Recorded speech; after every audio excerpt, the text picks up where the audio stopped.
What's up, everybody? A little, I'm not going to say concerned, but Georgia put some scare in me for a minute there. Welcome to Creative NoTice podcast. Let's get it in.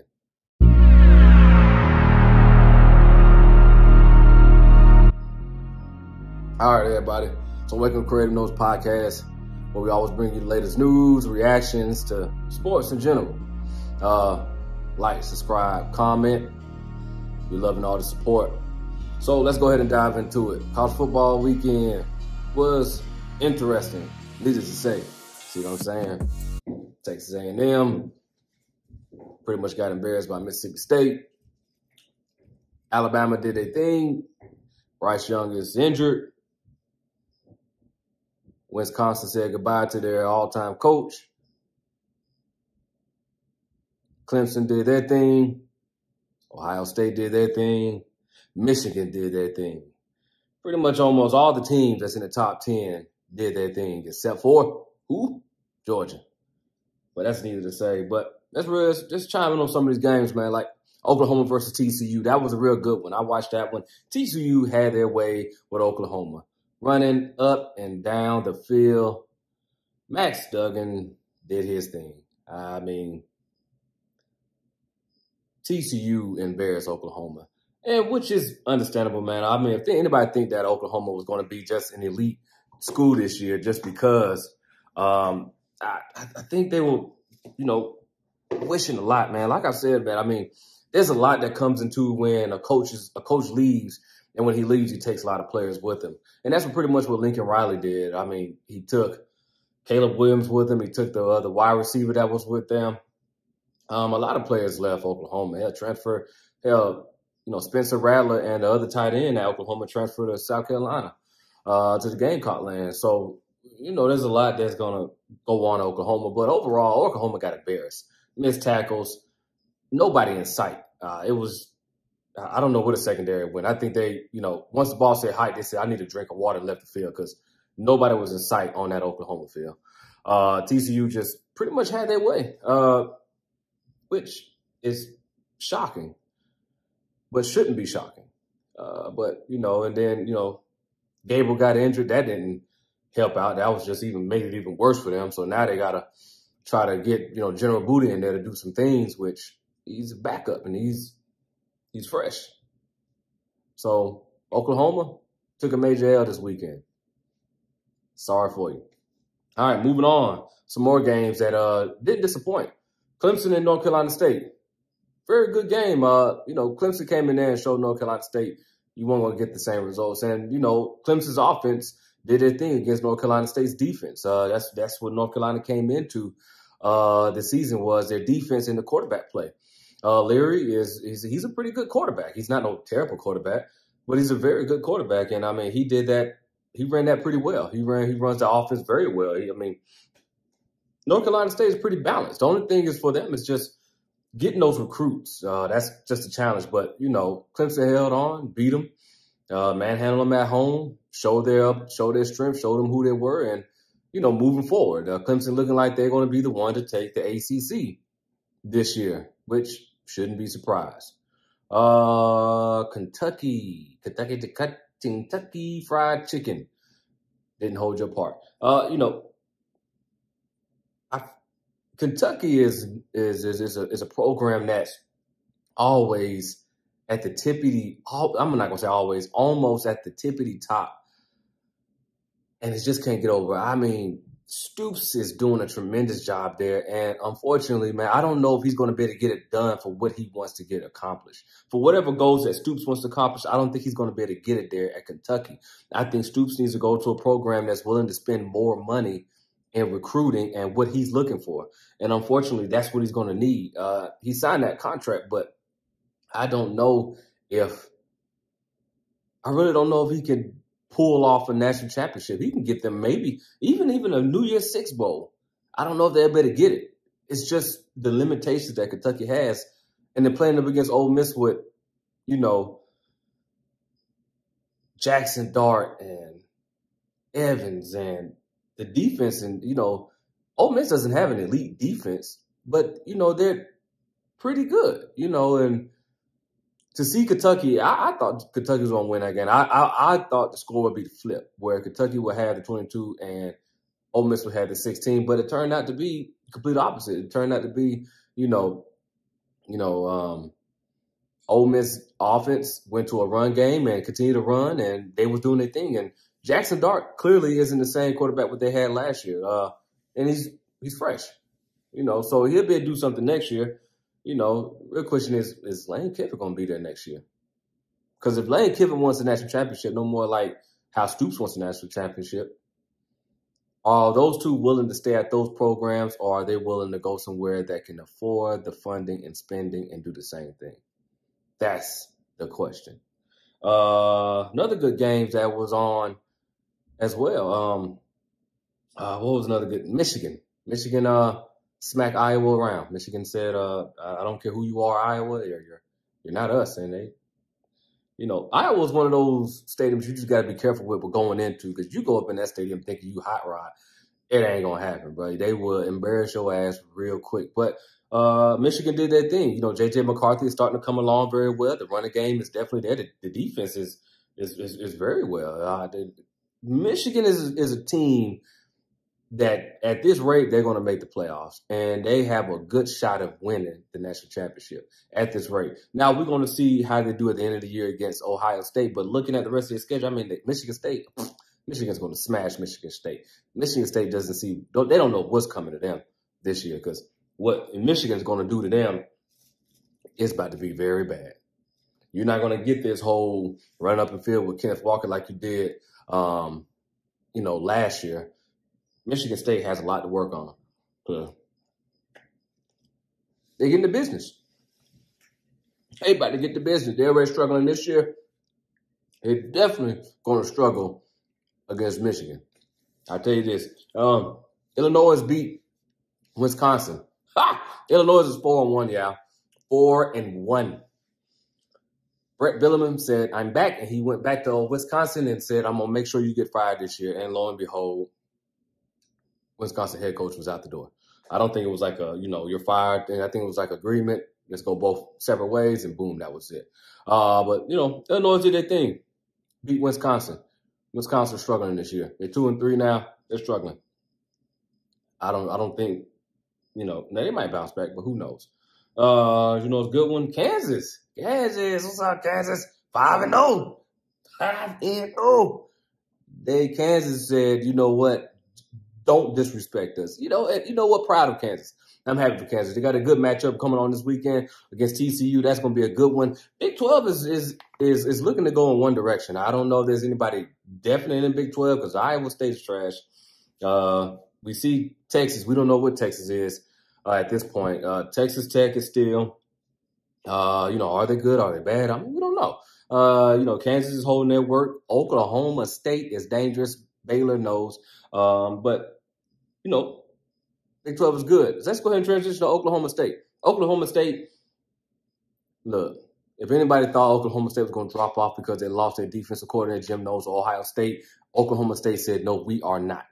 Sanders is looking elite, and let me stop. I'm not going to say elite. He's looking his part. He's doing his due diligence. If he can just, fine-tune some things, Sanders is looking real good. He's taking that team, putting them on his shoulder, and he's running it. Oklahoma State is a team you got to be careful with. Baylor just found that out this weekend.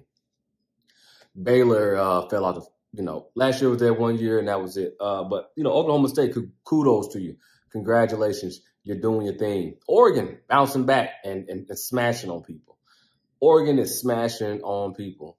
That one loss to Georgia left a pretty bad taste in the mouth, and I think Oregon is like, look, if you think it's going to continue to happen every year, you got another thing coming to you, which is rightfully so. Oregon, hold your own.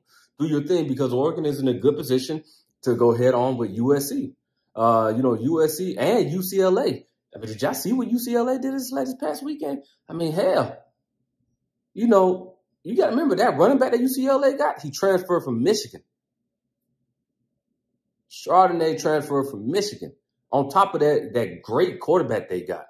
Sorry, I forgot your name, sir. But that great quarterback they got, he's doing this thing, man. UCLA is putting a lot of people. Look, the big Pac-12 is starting to come along.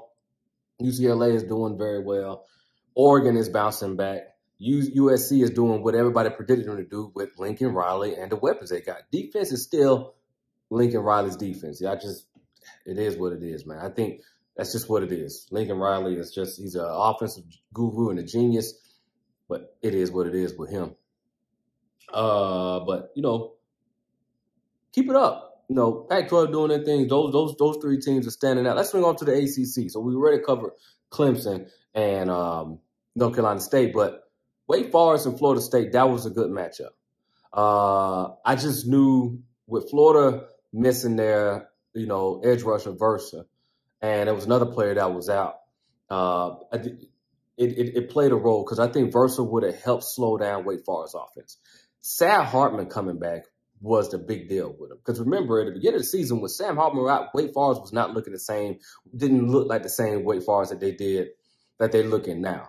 Sam Hartman has taken this, he knows that scheme, he knows that offense, he understands the chemistry, he knows what's needed for that offensive style, and he's executing at a high level, very high level. And we've seen it. You've seen when the first day he came back to play Vanderbilt, he just embarrassed. And Vanderbilt was like, oh, we're 2-0, and then, whoop. No, you're not into that. And, you see what they did. They took Clemson to overtime. The only thing that Wake Forest is missing is a defense. You see what I'm saying? They need a defense. If Wake Forest can get a defense, they are dangerous in the ACC. But congratulations, Wake Forest, for knocking off Florida State. Florida State, you just got ranked just to get knocked back off, not to be ranked. So I wasn't surprised with Florida State losing to Wake Forest. I think it probably would have been a little bit more competitive. They probably would have had an opportunity to beat them if some key players was playing. But still not surprised. If you ask them who's the better quarterback, Sam Hartman or Travis Hunt or Hunter, then you'll get the answer. It's Sam Hartman. Which is rightfully understandable. I don't really want to chime on Miami, but whatever, Miami. Y'all got embarrassed by Middle Tennessee. I'm not talking about you. Look, y'all, Miami Hurricane fans, give Mario Cristobal some time. He's a great recruiter. He's going to get y'all to where y'all want to be. Now, what is he going to do with it? Who knows? We see what he did at Oregon. So, Mario Cristobal, if you get the same Mario Cristobal you got at Oregon, expect no more than 10, maybe 11 winning game seasons. That's it. Don't expect no national championship because Mario Cristobal is a very great recruiter, very great offensive line coach. He played very great as an offensive line player. But it's just when it comes to coaching and it comes to decision making as a coaching, he continues to flop on it. But this season, I wouldn't hold nothing against Mario Cristobal because these aren't his players. This isn't, what he's looking for is different. So he's working with what he's had to work with. Miami still has great players, but the players that they haven't produced them. They haven't really got them worked up to be ready for the NFL. These aren't NFL ready players. Now they will be, but they haven't. It's just you got a lot of stuff missing. After that embarrassment to Middle Tennessee, good day, man. They were just dropping bombs, 89-yard rushes. It's bad. All right, that was pretty bad. But North Carolina, y'all got a long way to go. Miami got a long way to go. North Carolina, yay, they win. All right, big one, Georgia Tech. Georgia Tech upset Pitt at Pitt. Pitt had an empty-ass stadium, by the way. It was dry, dead, empty. Kenny Slovis is definitely not the answer. I don't know what to say about Pitt. I think that this is the year I don't know, man. They lost too many weapons, man. They lost a wide receiver to Lincoln Riley. Starting quarterback is gone. Some other weapons left. Pitt is not the school that reloads and continues to stay relevant and continues to still be a threat in their conference. Pitt is a rebuilding that requires a 2-3 year rebuilding process. So this year is a fall off year. Next year, they start bouncing back. And by the third year, they'll be in the same, conversation amongst media. But, even that is Kenny Slovis, is he going to come back next year? And if he does, what are you going to get out of him? The fact that Georgia Tech came in there and beat y'all after they just fired their head coach says a lot. Okay? Georgia Tech's not good. It's just like Nebraska finally winning their game. Nebraska is not good.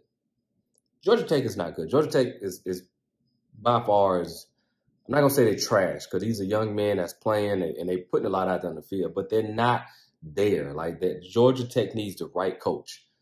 Everybody knew Collins was that coach. Everybody knew when he came. He wasn't that coach. But Georgia Tech did their thing, man. So congratulations, Georgia Tech. You get 2 thumbs up for me for putting in the work, going out there after your head coach was fired. Probably was the best thing for your program, clearly, because you won. Are you going to win next week? Who knows? Let's swing on to the SEC. And I'm going to go ahead and get this out the way. Whew. Georgia. All right, look, man.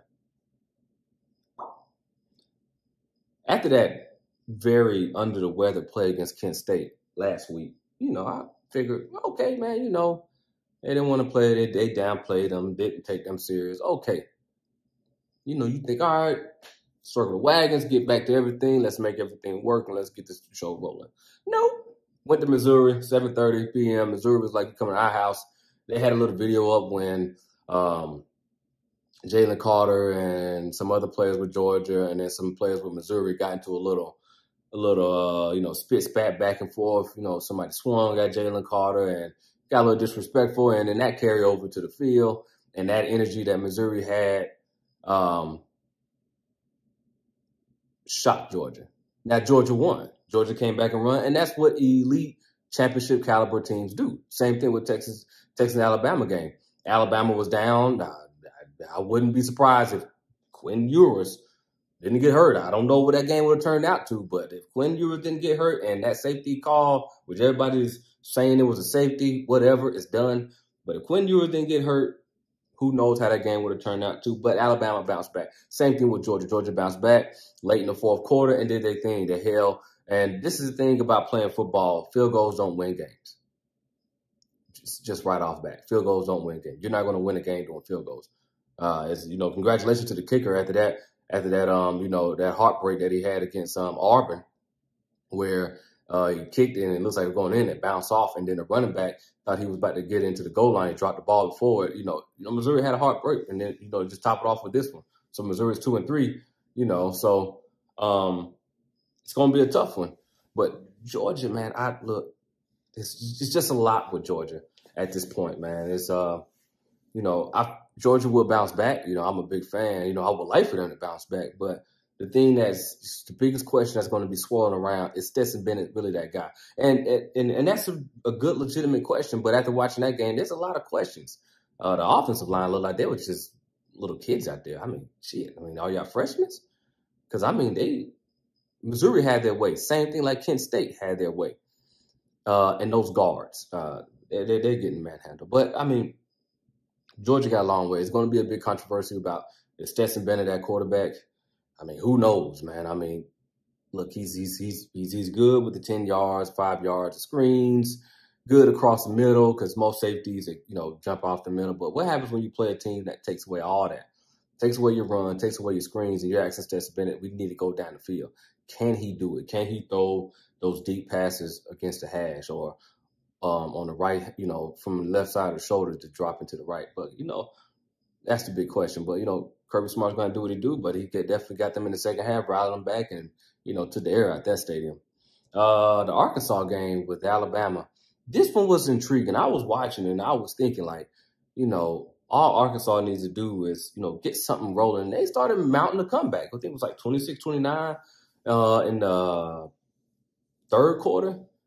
Bryce Young went down. It was like, okay, here you go. The opportunity was here. The opportunity is now.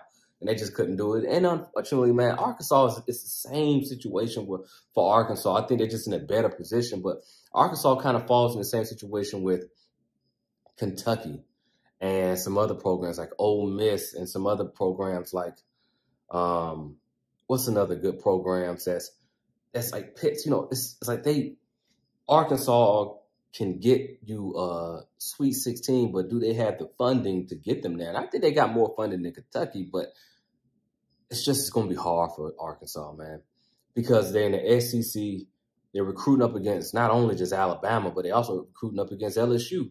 They're also recruiting up against, and I don't want to hear LSU. LSU beat Auburn, but we'll get to that one. But Arkansas, they almost had it, man. KJ Jefferson is not a bad quarterback. He's actually pretty well. How he's going to do in the NFL, it's kind of hard to tell. I think he needs some work. He'll need to sit behind a legitimate starting quarterback for at least a year or two, maybe 3, because he's good with his legs. But, in the NFL, that's just, everybody's good with their legs. It's more the accuracy down the field, reads, or you keep your eye down the field. It's just a lot that goes into it. But Arkansas is definitely a run-first team, so they don't really get their wide receivers involved that much. It's a lot of blocking, but Arkansas is Arkansas, and they're gonna have to work with what they had to work with. And unfortunately, they lost to Alabama, which it's Alabama, man. Alabama with Nick Saban, they always going to find a way to bounce back. Ole Miss and Kentucky, we already covered that. Another good game, Auburn and LSU. LSU was not a great team this year. So the fact that they went in there and beat Auburn just tells you a lot. I think Brian Harsin and Auburn have agreed, like, look, let's just finish out this season. Pay me my money. I'll leave. Find me a school that'll take me. Help me go to that school that'll take him. SEC is not for Brian Harsin. It's different in the SEC. The Southeastern Conference is not like Boise State where he came from.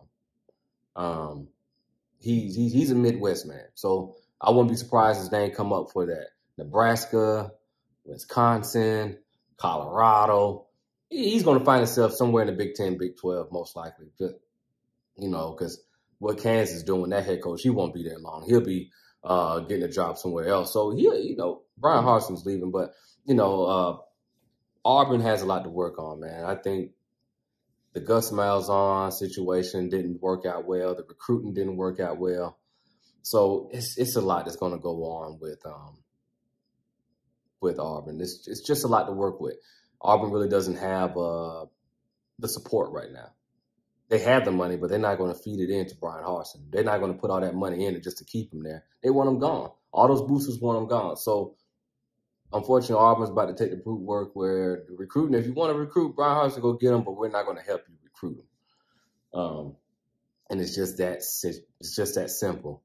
South Carolina beat South Carolina State. Woo! Some more noticeable games. Some other noticeable games. Coastal Carolina over there leapfrogging Georgia Southern players like they're just little lily pads on the ground. That's just very, very embarrassing. But college football was good. It's in the bank. It's in the bucket. It's over with. As always, Creative Notes Podcast. Like, subscribe, and I'm out. Peace.